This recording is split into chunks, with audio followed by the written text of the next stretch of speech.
મિત્રો, શું તમને ખબર છે કેળા જેવું સામાન્ય ફળ તમારા હેલ્થ માટે કેટલું બધું ફાયદાકારક થઈ શકે છે? જી હા, આજના વિડીયોમાં આપણે ચર્ચા કરીશું કે કેમ તમારે દરરોજ કેળા ખાવા જોઈએ. ફળ આપણા ખોરાકનો એક જરૂરી ભાગ છે, જે વિટામિન, મિનરલ્સ અને ફાઇબરનો ખજાનો હોય છે. અને જ્યારે વાત આવે છે કેળાની, તો આ એક એવું ફળ છે જે લાગવામાં તો એક સામાન્ય ફળ છે, પરંતુ તમને ઘણી બધી હેલ્થ બેનિફિટ આપવાનું કામ કરે છે. મિત્રો, વાત કરીએ તો કેળામાં વિટામિન જેવા કે vitamin C, vitamin B6, vitamin A હોય છે. અને મિનરલ્સની વાત કરીએ તો એની અંદર પોટેશિયમ, મેંગેનીઝ અને મેગ્નેશિયમ હોય છે. અને તેની અંદર ડાયટરી ફાઇબર હોય છે, જે પાચનમાં મદદ કરવાનું કામ કરે છે. મિત્રો, કેળાને લઈને ઘણા બધા લોકોના પ્રશ્ન હોય છે કે જેવા કે ડાયાબિટીસના પેશન્ટ કેળા ખાઈ શકે કે ન ખાઈ શકે, શું કેળાને ખાવાથી આપણું વજન વધી જાય ખરું, વગેરે પ્રશ્ન ઘણા લોકોના મગજમાં હોય છે. તો આજના વિડીયોમાં હું તમારી આ બધી જ કન્ફ્યુઝન દૂર કરવાનો પ્રયત્ન કરીશ અને તમને કેળાના ફાયદા અને નુકસાનના વિશેની બધી જ બાબતો તમને બતાવીશ, જે તમારે જાણવું ખૂબ જ જરૂરી છે. તો ચાલો મિત્રો, એક પણ મિનિટની વાર કર્યા વગર આપણે આ રસપ્રદ વિડીયોની શરૂઆત કરીએ અને કેળાની વિશે આપણે વિગતવાર જાણીએ. મિત્રો, પહેલાં આપણે એ જાણીએ કે કેળા આપણા દોષને કેવી રીતે અસર કરે છે. મિત્રો, આયુર્વેદના અનુસાર આપણા શરીરમાં 3 પ્રકારના દોષ હોય છે, જેમ કે વાત દોષ, પિત્ત દોષ અને કફ દોષ. અને આ દોષનું બેલેન્સમાં રહેવું આપણા હેલ્થ માટે ખૂબ જ જરૂરી હોય છે, અને આ કામ મિત્રો કેળું કરે છે. મિત્રો, કેળા આ 3 દોષને બેલેન્સ કરવામાં ખૂબ જ મદદ કરે છે. કેળાનો મીઠો સ્વાદ વાત એટલે કે વાયુ દોષને શાંત કરે છે, અને વાયુ દોષના ઇમ્બેલેન્સ થવાથી એન્ઝાયટી, ડ્રાયનેસ અને ઇરેગ્યુલર બાઉલ મૂવમેન્ટ જેવી સમસ્યા થઈ શકે છે. અને તમે કેળા ખાઓ છો તો ત્યારે આ લક્ષણો ઓછા થવા લાગે છે, અને એના લીધે તમારું ડાયજેશન પણ ઇમ્પ્રૂવ થાય છે. મિત્રો, એવી જ રીતે કેળું આપણા શરીરમાં પિત્ત દોષને પણ બેલેન્સ કરવાનું કામ કરે છે, જે એસિડિટી, ઇન્ફ્લામેશન એટલે કે સોજા અને હાર્ટબર્નને ઘટાડવામાં મદદ કરે છે. અને આ રીતે તમારા શરીરમાં કેળું પિત્ત દોષને ઘટાડવામાં પણ મદદ કરે છે. અને મિત્રો, વાત કરીએ તો કફ દોષ વિશે, તો જે લોકોને કફ દોષ વધેલું હોય તેવા લોકોએ બિલકુલ કેળાનું સેવન કરવાનું નથી, કારણ કે કેળા હેવી અને મોઇસ્ટ પ્રકૃતિના હોય છે. એના લીધે કફ દોષને વધારી શકે છે. તો મિત્રો, કેળા તમારા શરીરમાં વાત દોષ અને પિત્ત દોષને બેલેન્સ કરવાનું કામ કરે છે. અને જે લોકોને કફ દોષ વધેલું હોય એવા લોકોએ કેળા ન ખાવા જોઈએ. મિત્રો, હવે આપણે જાણીશું કે કેળાને ખાવાથી કયા કયા ફાયદા થાય છે. મિત્રો, પહેલો ફાયદો એ છે કે કેળા તમારી પાચન શક્તિને મજબૂત કરવાનું કામ કરે છે. કેળા પાચન માટે ખૂબ જ ફાયદાકારક હોય છે. કેળાની અંદર ડાયટરી ફાઇબર હોય છે, કે જે આપણી બાઉલ મૂવમેન્ટને રેગ્યુલેટ કરે છે અને કબજિયાતને દૂર કરવામાં મદદ કરે છે. જો તમને કબજિયાતની સમસ્યા હોય તો કેળા ખાવાથી જરૂર તમને ખૂબ જ ફાયદો થશે, અને તમારી ઓવરઓલ ડાયજેસ્ટિવ હેલ્થને પણ સપોર્ટ કરશે. મિત્રો, બીજો ફાયદાની વાત કરીએ તો બીજો ફાયદો જાણતા પહેલાં, જો તમને આ વિડીયો પસંદ આવતો હોય તો જરૂરથી તેને એક લાઈક આપી દેજો.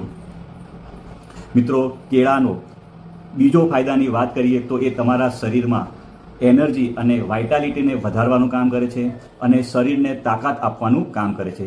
મિત્રો, કેળા કુદરતી એનર્જીનો ખજાનો છે. એની અંદર કાર્બોહાઈડ્રેટ હોય છે, જે તમને જલ્દી અને ટકાઉ એનર્જી આપે છે. કેળા એવા લોકો માટે વધારે ઉપયોગી છે જે ફિઝિકલ એક્ટિવિટીમાં ઇન્વોલ્વ રહેતા હોય.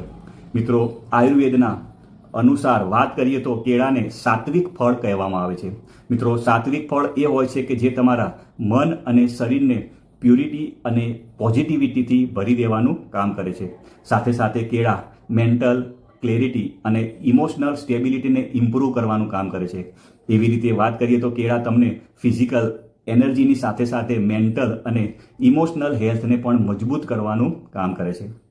મિત્રો, ત્રીજા ફાયદા વિશે વાત કરીએ તો કેળા તમારા બોન હેલ્થને જબરજસ્ત સપોર્ટ કરે છે, અને ખાસ કરીને એવા લોકો માટે જે 45 વર્ષથી વધારે ઉંમરના છે, એવા લોકો માટે કેળા ખાવા ખૂબ જ જરૂરી છે, કારણ કે 45 વર્ષ પછી આપણા શરીરમાં કેલ્શિયમની ઉણપ થવાનું ચાલુ થઈ જાય છે અને એના લીધે હાડકાં અને સાંધા કમજોર થવા લાગે છે અને એના લીધે કટકટની અવાજ સાંધામાંથી હાડકામાંથી પણ તમને સંભળાય છે અને આપણા સાંધામાં ઘણી વખત દુખાવાની પણ સમસ્યા શરૂ થઈ જાય છે.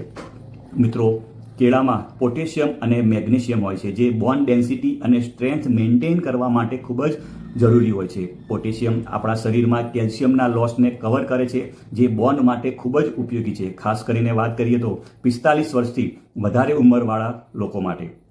મિત્રો, મેગ્નેશિયમ બોનના સ્ટ્રેન્થ અને સ્ટ્રક્ચરલ ડેવલપમેન્ટ અને મેન્ટેનન્સ માટે ખૂબ જ જરૂરી હોય છે. આમ કેળા તમારા બોન હેલ્થને ખૂબ જ સપોર્ટ કરવાનું કામ કરે છે.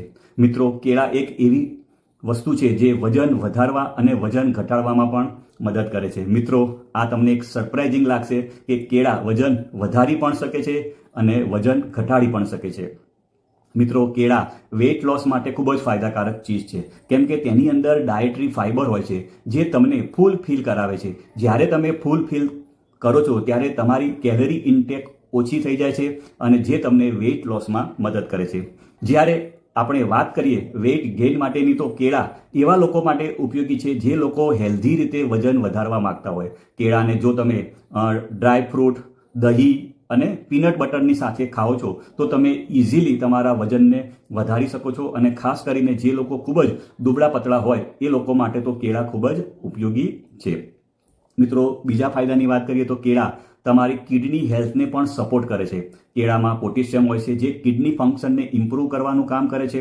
પોટેશિયમ બોડીમાં ઇલેક્ટ્રોલાઇટ બેલેન્સને મેન્ટેન કરવાનું કામ કરે છે અને કિડની સ્ટોન ફોર્મેશન એટલે કે પથરી બનવાનું ઓછું કરે છે અને બોડીમાંથી પથરી નીકાળવામાં પણ મદદ કરે છે. એટલે કે વાત કરીએ તો કેળા કિડનીના ફંક્શનને પ્રોપર કરવામાં પણ મદદ કરે છે. મિત્રો, બીજા ફાયદાની વાત કરીએ તો હાર્ટ હેલ્થ માટે ખૂબ જ ફાયદાકારક હોય છે, જે બ્લડ પ્રેશરને રેગ્યુલેટ કરવાનું કામ કરે છે.